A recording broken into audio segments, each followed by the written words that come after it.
आपको आज ज़ीरो से स्टार्ट करना है, बिल्कुल आपके वो 80 ब्रांड्स आप बिल्कुल भूल जाओ, तो आप कौन सा बिज़नेस स्टार्ट करोगे और क्या स्टेप्स फ़ॉलो ठीक है, करोगे? देखो अगर आपको ना बिज़नेस एक स्टार्ट करना है आज के टाइम में, तो पहले आप अपनी पॉकेट देखो सबसे पहले कि आपको पास कितना पैसा है, कितनी नॉलेज है, ठीक है? उसके बाद उस पैसे को आप मार्केटिंग में 60% बजट अलोकेट करो अपनी मार्केटिंग के लिए, पीआर के लिए, ठीक है? अगर आपके पास 2 लाख रुपए हैं, तो आप ये मान के चलो प्रोडक्ट में आपको टोटल 80,000 रुपए डालने हैं। ये मैं फैक्ट ठीक बता रहा है। हूँ क्योंकि नहीं बिक पाएगा प्रोडक्ट आपका। अगर ओके। आपकी मार्केटिंग नहीं है, आप प्रोडक्ट को प्रेजेंट नहीं कर पा रहे हैं, आप प्रोडक्ट को सही ऑडियंस तक अप्रोच नहीं कर पा रहे, तो प्रोडक्ट आपके घर पे ही डंपिंग जोन बन जाएगा आपका राइट। वेयरहाउस ना। तो लोगों को एक तो ये माइंडसेट करना पड़ेगा कि जब भी वो अपना बजट प्लान कर रहे हैं, चाहे वो 1 लाख रुपए हो, चाहे 2 लाख रुपए हो, आज के टाइम में सोशल मीडिया एक इतनी बड़ी पावर सबको मिल चुकी है, सारी चीज़ें इतनी कनेक्टेड हैं, इतनी सारी वेबसाइट्स हैं, इतना इजी हो गया है फेसबुक एडवर्टीजमेंट को रन करना, आप अपने मोबाइल फ़ोन से कर सकते हो, व्हाट्सअप ऑटोमेशन। तो इन सब चीज़ों की रियल लर्निंग आप स्टार्ट करो। बिजनेस स्टार्ट करने से पहले अपने अंदर कुछ स्किल्स डेवलप करो।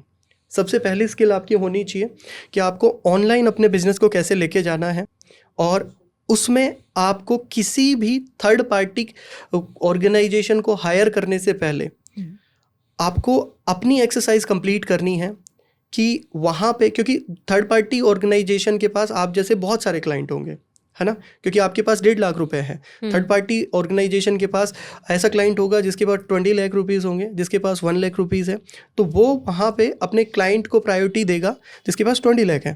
तो आप ये मान के चलें कि सबसे पहला स्टेप आपको खुद अपने अंदर एक डेवलपमेंट करना पड़ेगा।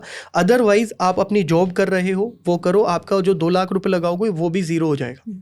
हार्ड वर्ड्स बोलने बहुत ज़रूरी हैं, क्योंकि वो ऐसे लेसन होते हैं जो सही समझ में आते हैं, है ना। अगर हम इन बातों को थोड़ा मिठास में बोल दें कि सब कर लेंगे, नहीं कर पाते। ये फैक्ट बात है कि आपके अंदर एक फाउंडर होना चाहिए, तभी आप उस ब्रांड को क्रैक कर पाओगे, अदरवाइज वो पॉसिबल नहीं है। अब मैं कुछ स्टेप्स यहाँ पे डिस्कस कर लेता हूँ इसको ईजी वे में।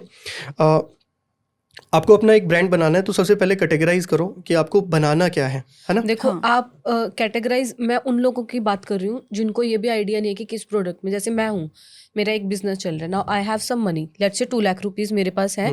अब मैं चाहती हूँ कि ये मेरी एक सेविंग है, मैं इससे भी एक अलग बिजनेस स्टार्ट करूँ। तो आप, क्योंकि आपके इतने सारे प्रोडक्ट्स में आप डील कर चुके हो, हम इतने ब्रांड्स बेसिकली बना ये चुके हो जानना चाह रहे हैं कि हम किस क्या प्रोडक्ट में इन्वेस्ट करें। हमारे पास कम मनी है, बट ऐसा कौन सा प्रोडक्ट है जिसमें मैं इन्वेस्ट करूं और मैं ज़्यादा अच्छा प्रॉफिट कमा सकती हूँ, क्योंकि आप ऑलरेडी इतने अच्छे बिजनेसेस बना चुके हैं, तो आपको ज़्यादा कि और किस क्लियर है। प्रोडक्ट में मार्जिन है, किस प्रोडक्ट की सोर्सिंग इजी है, किस प्रोडक्ट की मार्केटिंग एंड उसकी रिक्वायरमेंट भी है। सो उस एंगल से मैं पूछ रही हूँ आपसे कि अगर आपके पास आज 2 लाख रुपए हो, गिवन योर नॉलेज, तो आप क्या करोगे? मेरा सबसे पहला काम होगा कि मेरा जो 2 लाख रुपीज़ है, उस 2 लाख रुपीज़ को अगर मैं 4 लाख कर लूँगा तो वो मेरा बिजनेस नहीं है। ये इसलिए मैं बोल रहा हूँ क्योंकि मैंने देखा है लोग उसको 2x कर लेते हैं, फिर वो डेड हो जाता है। वन टाइम आप बिजनेस को स्केल कर सकते हो, पर उसको सस्टेन करना वो पॉसिबल नहीं है ना। तो सबसे पहले मैं इसीलिए कह रहा हूँ कि आपको प्रोडक्ट ढूंढने से भी पहले अपनी नॉलेज पे काम करना होगा। लेट्स सपोज मेरे पास 2 लाख रुपए हैं और 2 लाख रुपए में मुझे एक ब्रांड डेवलप करना है, ठीक है। अगर मेरे अंदर स्किल है तो उस स्किल में मुझे अपने प्रोडक्ट की नॉलेज है कि मैं किस प्रोडक्ट को किस कस्टमर को बेच रहा हूँ। मैं यहाँ पे एक एग्जांपल लेता हूँ इंडिया के हिसाब से ही कि आपको टॉयज बेचना है ना। तो टॉय बेचने के लिए आपको पहले ये प्लान करना पड़ेगा कि टॉय का कंज्यूमर कौन है। बिल्कुल, टॉय का कंज्यूमर है बच्चा, पर क्या बच्चे के पास पावर है प्रोडक्ट को खरीदने की? नहीं। तो सेकंड स्टेप क्या हुआ? पेरेंट्स, है ना। और पेरेंट्स के साथ साथ आपको कस्टमर प्लान करना, चाहे वो कोई भी बिजनेस हो, चाहे वो एक डिज़ाइनिंग का बिजनेस हो, वेबसाइट डिज़ाइनिंग का बिजनेस हो, या कोई आर्ट सेल करने का बिजनेस हो।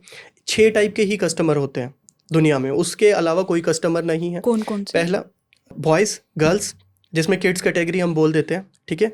उसके बाद मैन वुमेन, और थर्ड होता है हमारा जो फैमिली है। फैमिली के अंदर क्या होता है कि आपका ये होम डेकोर से रिलेटेड कोई भी आइटम है तो वो भी फैमिली की नीड है कि आपको अपने घर में कोई ऐसा प्रोडक्ट लगाना है। तो चार ये हो गए। 5वां है आपके पेट्स, ग्रैंड पेरेंट्स भी उसमें आ गए फैमिली के अंदर, है ना, कि आपको उनकी मेडिकल हेल्थ के लिए सोचना है, डिवाइसेस या कोई भी।